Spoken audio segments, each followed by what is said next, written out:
1 minute, guys. Keep going. What's up, everybody? Welcome back to another episode of the 10-7 MMA show. And we are back with myself, Huzaifa, and Justin here straight out of Extreme Couture, if you guys see that in the background, which is really cool. They've been talking about Extreme Couture a lot in the build-up to this week's UFC 295 card, which we're going to talk about. I believe, if I saw it in UFC Embedded, if this was correct, I think Yuri Prohashka has trained with you guys, right?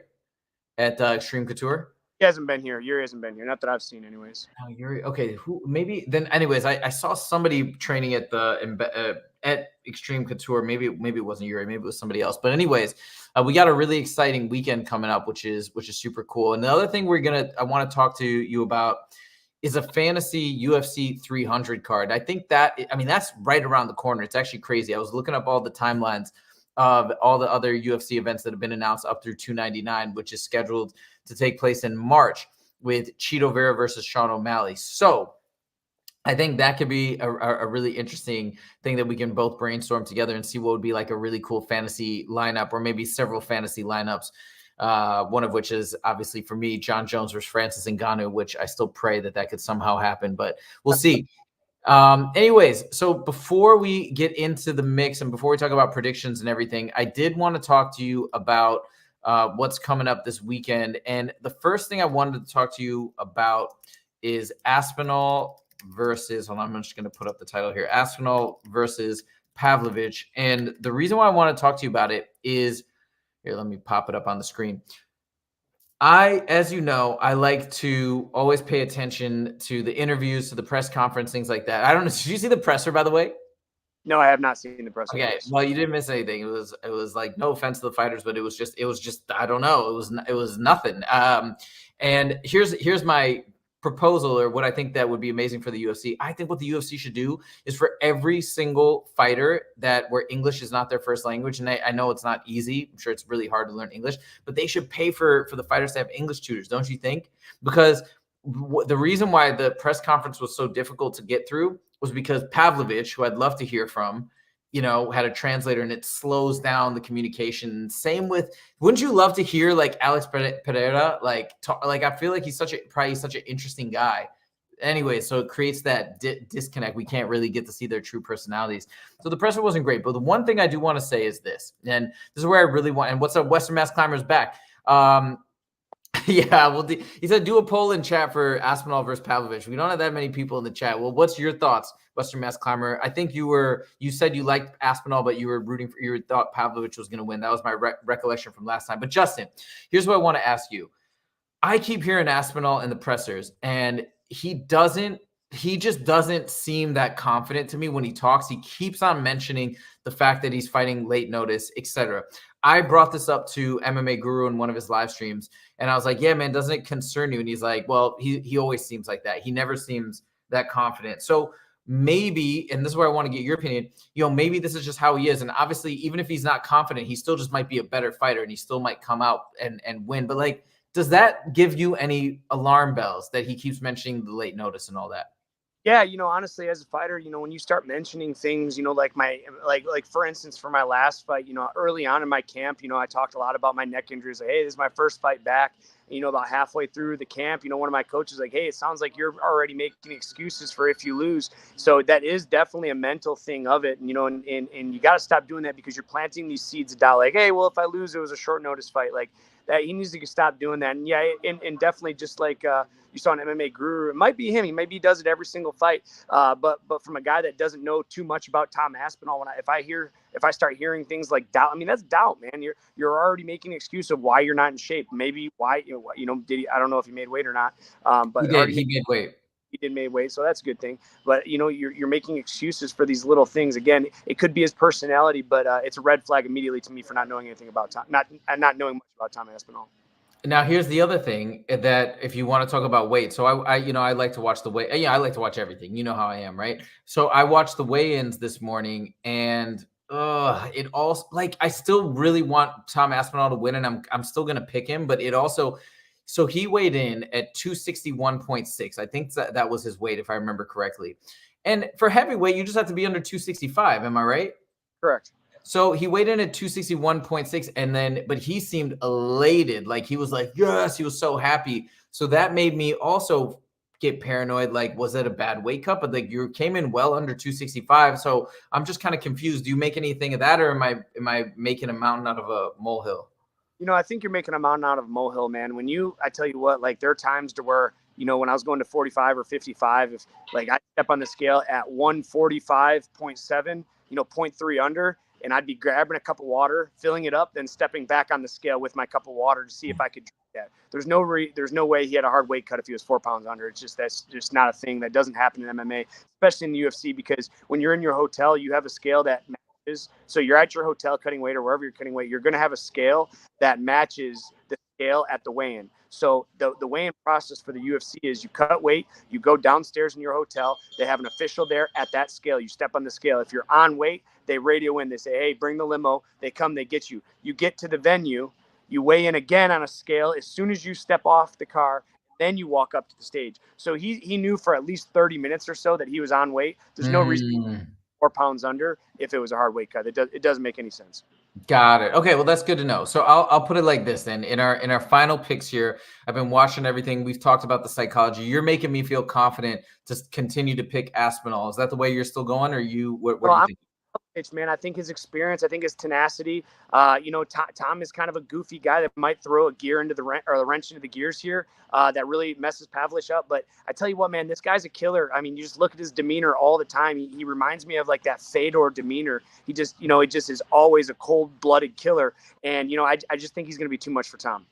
Got it. Okay, so this is the co-main event. Super excited about this. We've talked about Yuri versus Alex Pereira. We can just quickly run over it one more time, and then we can get to our fun fantasy topic of UFC 300. But let's talk about Yuri versus Pereira, Poatan, and what are your final thoughts on this fight, on this matchup?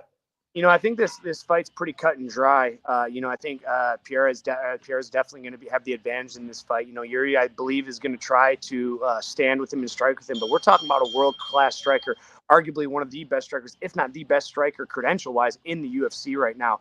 And, I just don't see Yuri really working as wrestling or as grappling. If Yuri wants to win this fight, I really believe that he has to press him up into the cage, try to gas his arms out, maybe take him down early to at least display some threat of a takedown instead of just standing there and begging with this heavy hitter that's up to 205, that's knocked everybody. I mean, he's knocked the UFC champ out, Sean Strickland. He's knocked out Asanya out, man. This guy has heavy hands. And, depending on Yuri's coaching staff, I mean, of course he could win. But then I just saw something crazy that Yuri went into a dark room for 3 days and didn't eat. Like, I don't know when that was. If that was recent, leading up to his fight, like, let's just, talk from a medical standpoint. That's just not healthy. And people say there's mental toughness behind it. I'm sure there is. I mean, I couldn't imagine going to a dark room for 3 hours and not eating, let alone for 3 days. So, I mean, how does that affect his body? I can't see. Maybe again, that mental toughness for sure. But going without eating for 3 days, or I don't know. I'm sure he had to drink water, but that just sounds a little crazy. It sounds a little far fetched, and I can't see him coming out physically healthy after doing something. Man, everybody that I've listened to is picking Pereira. I'm picking Pereira, but dude, what an interesting guy Yuri is, right? Like he's literally almost from a comic book. And I mean, if you think about the way he looks, like his hair, like the way he carries himself, the way he speaks, he's so cool. And like, I don't know, I'm a big fan, but I'm a huge fan of Alex Pereira too. I am kind of leaning towards that in terms of who I'm picking, but also who I'd like to see win. And it's kind of sad because Yuri, it's one of those fights where everybody kind of wants both people to win to some degree. But I think you're right. I think Pereira is going to take it. But man, it's going to be a banger. I think it's going to be a really fun fight. And Yuri's so tough. So I don't know. Who knows how it's going to go and how long it's going to go on. Okay, now we get to the fun stuff. UFC 300 fantasy card. Okay. So I just thought we could talk through it. I could give you some ideas and some different thoughts. I don't know. I was trying to figure out if we could do a screen share here so we could sort of write down our ideas. Let me just see. I think you can. Oh yeah, you can. So we can go like this. And then I think I do. Hold on. I'm learning on the fly here. One second. Let me see if I can do a screen layout. Shift 6. And then if I can do, here we go, present. Okay. So we're going to go share screen. Boom. And we're going to share this one. Let's see if this works here. Yes. All right, it works. So we're gonna write this stuff down. All right. So let's talk. And Western Mass Climber, anybody on the stream, if you guys have thoughts or comments, we'd love to hear it. So we're just gonna put this together and have some fun with it. All right. So my first question, or my first kind of like the first thing that I feel like we need to cover is obviously what a lot of people have been talking about is Conor McGregor, right? Conor McGregor coming back, headlining UFC 300 against Michael Chandler. I believe that fight is still going down. But like, I asked this to, actually I talked about this on MMA Guru, like on his stream. I was asking him, he doesn't think it's going to happen. But like, do you think they're going to put championship bouts beneath the, because how can McGregor not headline it? And then are they going to put championship bouts beneath him? But this feels kind of weird. Like, what do you think? You know, I really hope not. I mean, Conor hasn't won a fight in about 25 years. I mean, he's almost irrelevant in the sport now. I mean, he's lost so much. He had the broken leg. I see Conor as an undercard. I think about time the undercard. I have a couple good fights I'd like to see. You know, I great main event I agree on. Oh wait, hold on. You're cutting out a little bit. Hold on, wait. Let me see if I unshare. Let me see if this makes the audio a little bit better. Okay, wait. Sorry. So say that again. What are the fights you want to see? Okay, so yeah, my main event. I mean, you and I are going to agree on it. Conor doesn't even. I don't even think he belongs in the co-main. You know, my main event is John Jones versus Francis Ngannou. I mean, that's the fight that everybody in the world wants to see. Whether you're a UFC fan, Bellator fan, PFL fan, just an MMA fan, or even a boxing fan. That's the fight wants to see, to declare the baddest man in the world. Now we look at our co-main event. I want to see Hamzat versus Colby Covington for contendership. I think this is an incredible matchup of two very, very high-skilled grapplers coming in. And I believe there's going to be contendership there. Now, maybe that one even before the co-main. Now, I'm mixing this one up with the co-main because, again, I'm trying to think of a title shot that I'd be really excited to see. And, the guy that I want to see is the 155-pound champ. But what if he goes to 170 and tries to double champ? Who's the 70-pound champ?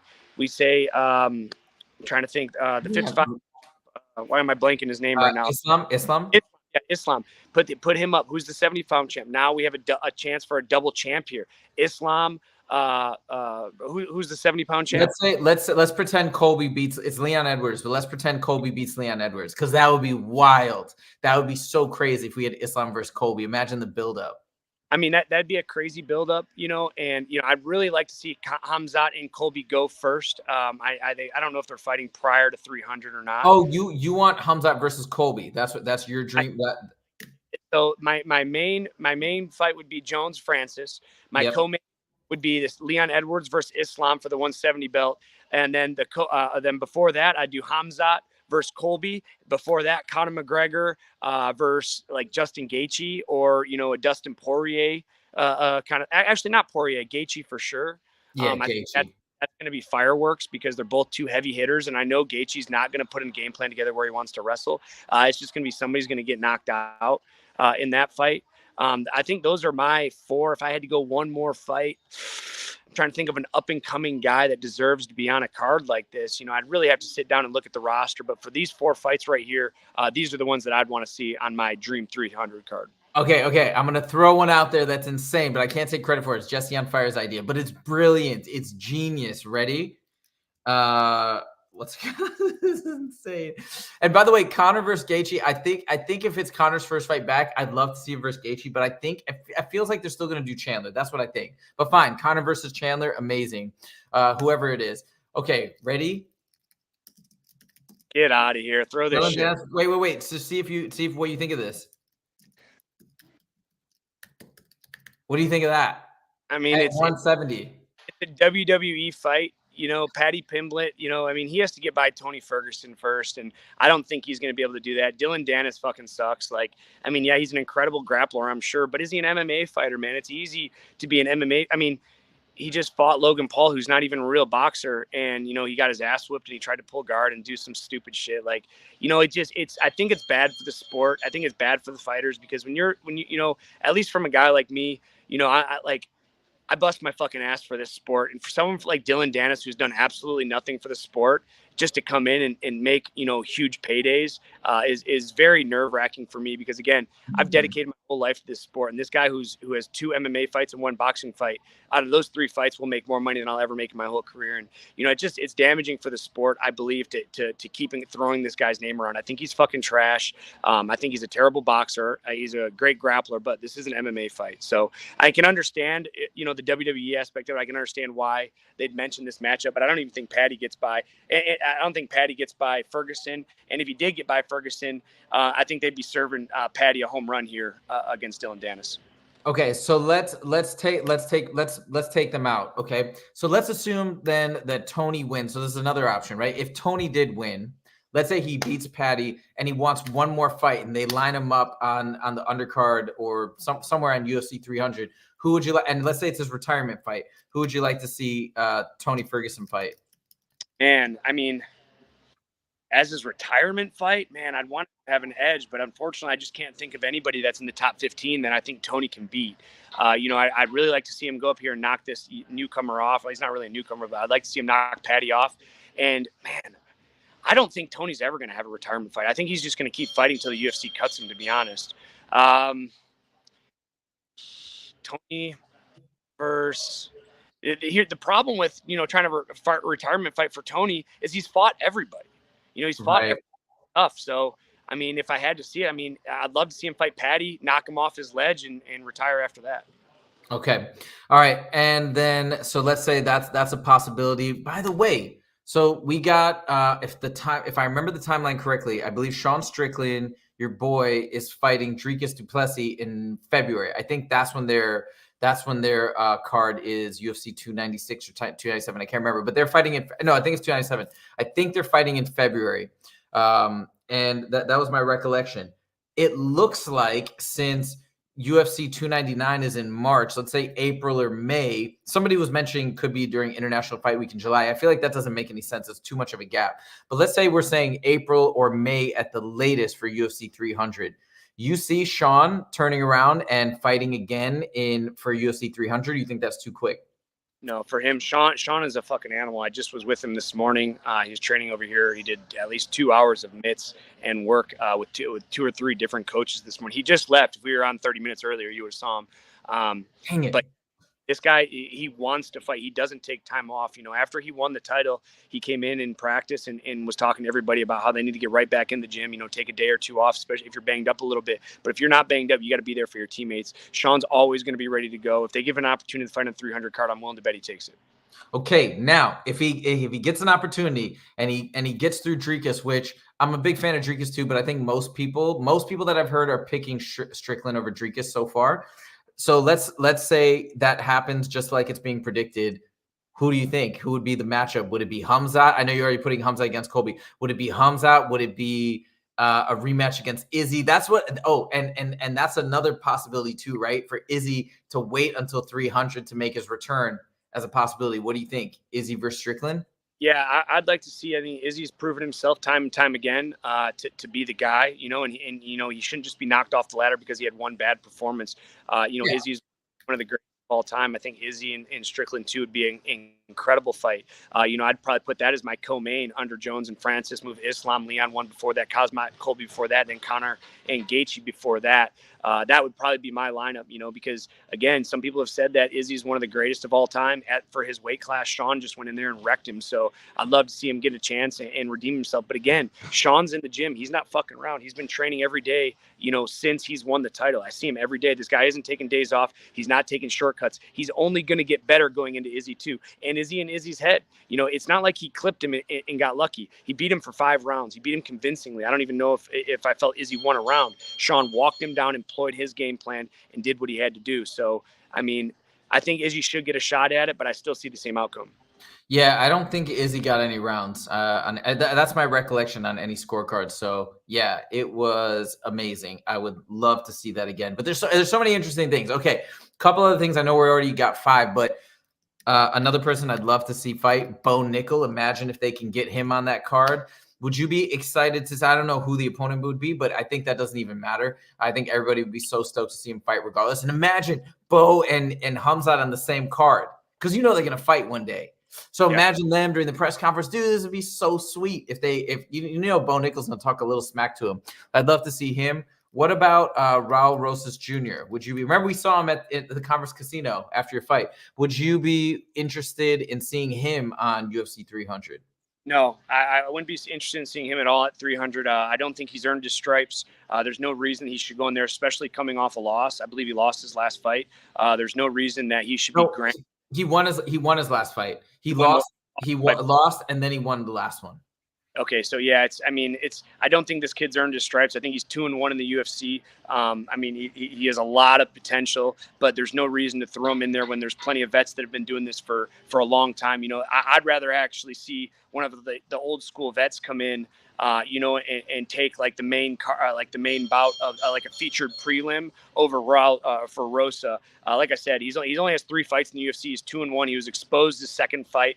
Unfortunately, his opponent didn't really take that opportunity to make a brand for himself, which he should have, because I don't even know who beat him, but I know somebody beat him relatively convincingly. Yes. I'd rather somebody like, I don't know, Jim Miller or what's his name, the 70-pounder, Matt Brown, like as the featured co-main event. These guys have earned their stripes, and they're still winning fights. You know what I mean? Like Matt Brown is on doing something insane right now. I'd love to see him on not the main card, but like a featured prelim. Like the featured prelim bout, maybe Jim Miller getting in there, whoever's won more of their last, and put them up against one of these old school guys. They're going to get in there and leave it all out there. These guys are too old, I think, for championship contention, but they're great fighters. They're winning fighters, and they're like Jim Miller versus Clay Guida would be great. Matt Brown, I'm trying to think of like an old school 70-pounder. Who I also thought would be a great matchup for Bo Nickel coming off a loss, Bo Nickel versus the former champ. I think that'd be a great starting fight. The former champ, you mean Kamaru? Kamaru Usman, man. 2 great wrestlers. Kamaru's on his downfall.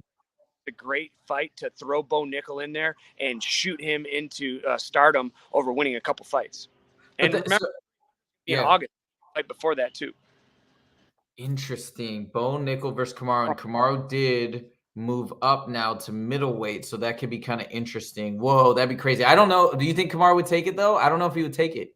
I believe Kamaru's probably at the end of his career with all his injuries, and to fight on something like 300, and to either whether it was passing of the baton to Bo Nickel as the next big up and comer, or knocking the young guy off. Either way, it's good for the UFC. I think Bo beating Kamaru is a little bit better than Usman winning. But again, dude, we're talking about the champ. He just lost his last fight. It's going to set it back a little bit.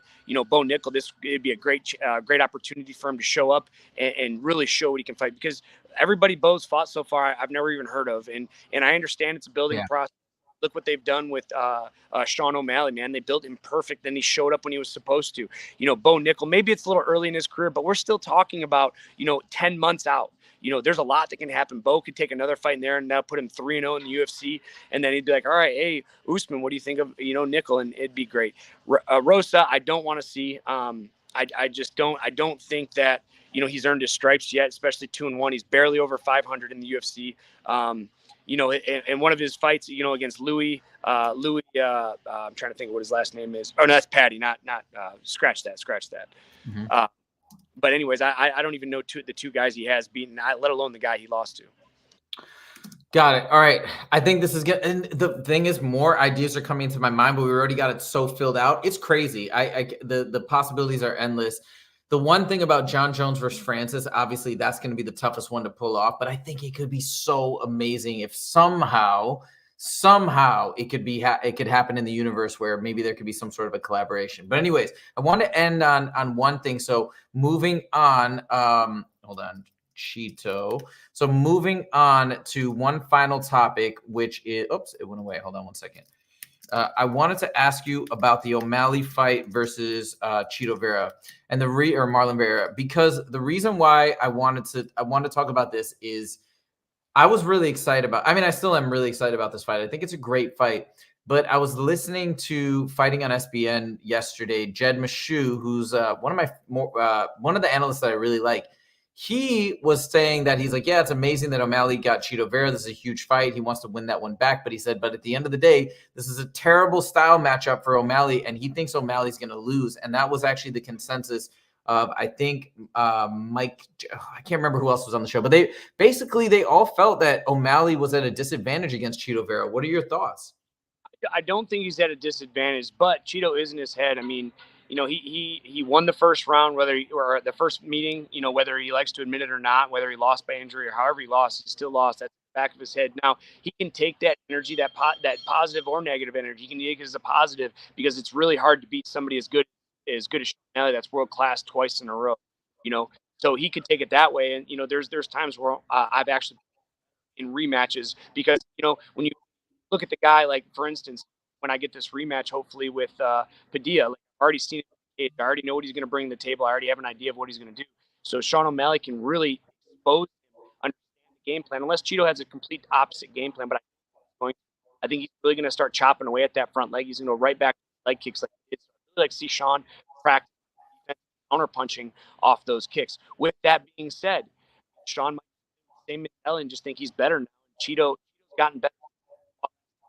And the idea of fighting somebody as Cheeto win, he knows he can't do the same game, whether it's a small adjustment, big adjustment. I'm really curious to see the different he's going to change. Again, these are two class fighters. You can't just pull the cage and see what happens. This is going to be a big style match. All right. Well, thank you. So the audio was cutting out a little bit. I think I got I'm sorry. Yeah, it's all good. We'll fix it. We'll fix it next time. And guys, Western Mass Climber, you guys are listening. So sorry about that. We got ideas already on how to make it a little clearer when Justin's training and stuff like that, with maybe headphones or different ideas like that. But anyways, this was so much fun. Just to sort of imagine UFC 300. I've been wanting to do this with you for a bit, so that was really cool. And I think we touched on some cool stuff for 295. We're gonna be back on Monday with the recap. I cannot wait for the main and co-main. I think the rest of the card is pretty good. And I know we haven't really talked about it. It's just the rest of the card I feel like is fine. It's just not. I don't know. It's just not things that I feel like most people are talking about, not things that I'm like so gravitating towards in terms of interest. But the main and co-main are so fire. I cannot wait. We will be back on Monday. We're now scheduled Mondays and Fridays, 1:20 p.m. We almost got the logo set up too. So we're on our way. We're building this thing out. Super exciting. Thank you guys so much for joining, and we'll see you in the next video. Take it easy. All right, 1 second.